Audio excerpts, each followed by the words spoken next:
तो जैसा कि लास्ट एपिसोड में हमने देखा था कि बाइटियान और दूसरे डिसाइपल्स ने अपने लिए सूटेबल मार्शल आर्ट टेक्निक्स हासिल कर ली थी। अब वो लोग वापस अपनी एकेडमी में आ जाते हैं और इधर लाइट ग्रीन भी बाइटियान से मिलने आई हुई थी और बाइटियान खाने के लिए बैठा था तो बाइटियान ने लाइट ग्रीन को भी इनवाइट कर लिया था। अब हमारा एपिसोड स्टार्ट होता है तो एक लड़का कहता है कि ये तो लाइट ग्रीन है और ये काफ़ी ज़्यादा खूबसूरत एक परी की तरह है, तो ये आखिर एक बाइटियान के साथ क्यों बैठी है। उसके साथ बैठा हुआ साथी उसको कहता है कि बेवकूफ़, तुम अपनी शक्ल देखो और बाइटियान की शक्ल देखो, तुम्हें फ़र्क खुद ही समझ आ जाएगा।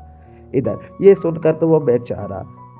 तो अफसोस करने लगता है और इधर हमें दिखाया जाता है कि लाइट ग्रीन बाइटियान से कहती है कि बाइटियान, मुझे तुमसे कुछ ज़रूरी बात करनी थी। आखिर तुम्हारा रुंजी से क्या रिलेशन है और वो तुम्हारी क्या लगती है। दरअसल क्योंकि मू फैमिली ने हमारी किम फैमिली को इन्वेस्टिगेट किया था तुम लोगों की रिलेशन के बारे में इन्वेस्टिगेट करने के लिए। बाइटियान उसे बताता है कि रुंजी मेरी फियांसे है और ये रिश्ता बचपन में ही हमारी फैमिलीज ने आपस में तय किया था। तो आखिर ये लोग इन्वेस्टिगेशन किस चीज़ के बारे में करवा रहे हैं। लाइट ग्रीन कहती है कि वो तो मुझे नहीं पता, लेकिन मुझे नहीं लगता कि तुम लोग आपस में रह पाओगे और इसीलिए मैं तुम्हें पहले ही अलर्ट कर रही हूँ। बाइटियान कहता है कि तुमने हमारी चिंता की, उसके लिए तुम्हारा बहुत बहुत शुक्रिया, लेकिन इस मैटर को मैं और रोजी आपस में मिलकर सुलझा लेंगे। अब बाइटियान उसे कहता है कि मुझे तुमसे एक और चीज़ भी पूछनी थी। वो कहता है कि यहाँ पर कोई ऐसी जगह है जहाँ पर सोल को नरिश किया जा सके। तो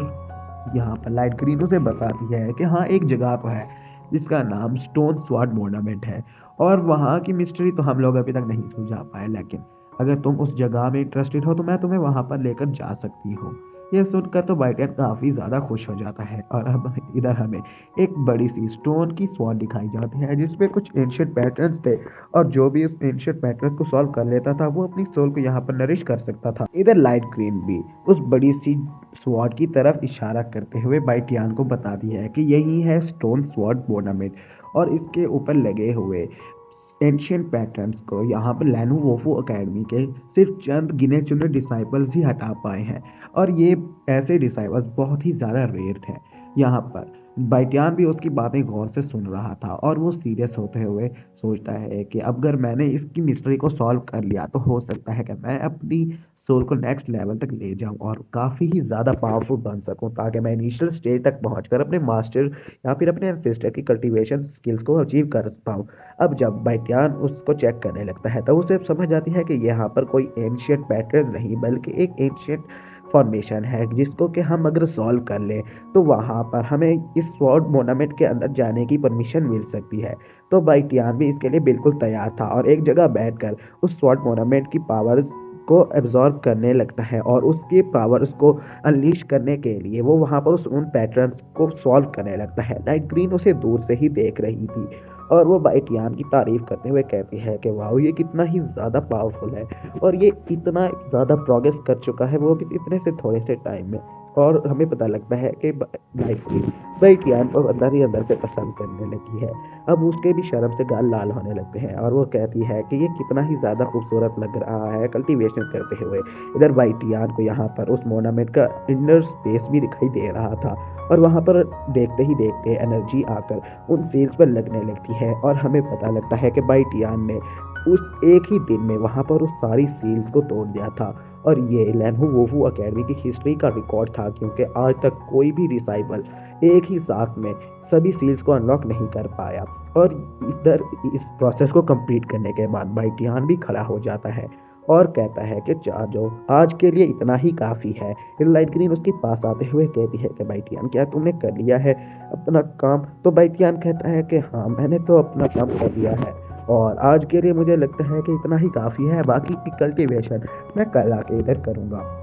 और इधर लाइट ग्रीन बाइटियान से पूछते हैं कि क्या तुम कल फ्री होगे। तो बाइटियान उससे कहता है कि क्यों, क्या कोई काम है। तो वो उसे कहती है कि कल मैं अपने लिए कुछ टेक्निक्स लेने जा रही हूँ, अगर तुम चाहो तो मेरे साथ आ सकते हो। और वहाँ से जाने लगते हैं ये लोग। इधर बाइटियान को लाइट ग्रीन पीछे से बड़े ही प्यार की नज़रों से देख रही थी और जब ये लोग जाने लगते हैं तो बाइटियान उसे कहता है कि हाँ ज़रूर, अगर तुम चाहो तो कल तुम मेरे साथ आ सकती हो और मैं 8 बजे तुम्हारे लिए वॉर पुपिट के सामने इंतज़ार करूँगा और वहीं पर हम इकट्ठे चलेंगे। लाइट ग्रीन भी ये सुनकर काफ़ी ज़्यादा खुश हो जाती है और उसे कहती है कि हाँ, मैं कल 8 बजे वहाँ पर आ जाऊँगी और मैं तुम्हें ज़्यादा वेट नहीं कराऊँगी। इधर भाई कियान भी अपने कमरे में आ चुका था, लेकिन काफ़ी ज़्यादा कोशिशों के बावजूद उसको नींद नहीं आ रही थी, इसलिए वो वापस स्वॉर्ड मोनामेट के पास आ जाता है और वहाँ पर एक लड़की भी बैठी थी जो कि कल्टीवेशन की प्रैक्टिस कर रही थी, लेकिन भाई कियान उसके ऊपर ध्यान नहीं देता और स्वॉर्ड मोनामेट की एनर्जी को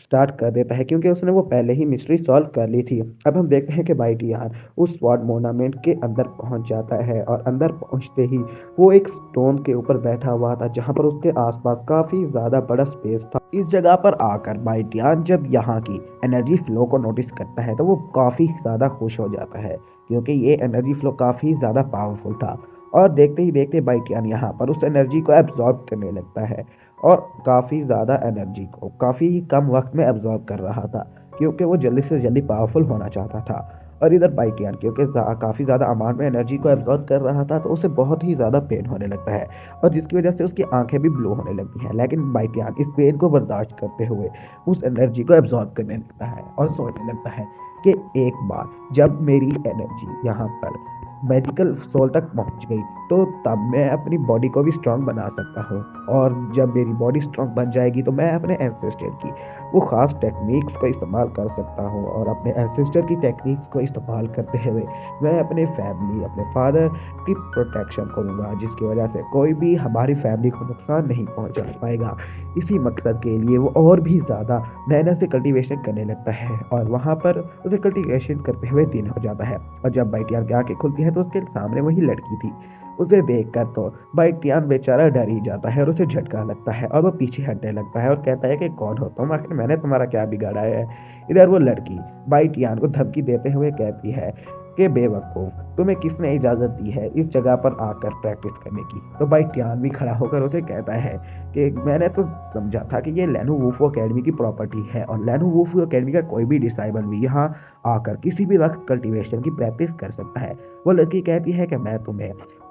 फर्स्ट और लास्ट वार्निंग दे रही हूँ, क्योंकि रात के वक्त यहाँ पर मैंने कल्टीवेशन की प्रैक्टिस करनी होती है, तो इसीलिए आइंदा से अगर तुम मेरे यहाँ पर आए तो मैं तुम्हें नहीं छोड़ूंगी और तुम मुझे फिर ब्लेम मत करना कि मैंने तुम्हें सावधान नहीं किया था। ये सुनकर बाइटियान कहता है कि अपनी बोरिंग बातें अपने पास रखो, और वो वहाँ से सिग्मा बेल बनते हुए वहाँ से जाने लगता है और कहता है कि मेरे पास इन फालतू बातों के लिए कोई टाइम नहीं है और मेरी मर्जी होगी जब भी मैं आकर यहाँ पर कल्टीवेशन करूंगा। ये सुनकर तो वो लड़की बाइटियान के ऊपर अटैक कर देती है, लेकिन बाइटियान भी जंप करते हुए उस लड़की के अटैक से बच जाता है और पीछे आते हुए अपने ओरा को रिलीज करने लगता है। और इसी कमाल के सीन के साथ हमारा ये एपिसोड यहीं पे एंड हो जाता है। बाकी के एपिसोड आपको इसी चैनल पे मिलेंगे और अगर पिछले एपिसोड देखने हो तो वो भी यहीं इसी चैनल पे मिल जाएंगे। बाकी ये चैनल को सब्सक्राइब कर लेना और वीडियो को लाइक करना, और मिलेंगे आपसे नेक्स्ट वीडियो में। और सीरीज़ भी है जो कि इस चैनल पे एक्सप्लेन कर रहा हूँ मैं, तो अगर वो पसंद आए या फिर देखना चाहते हो तो वो इसी चैनल पे मिल जाएंगी।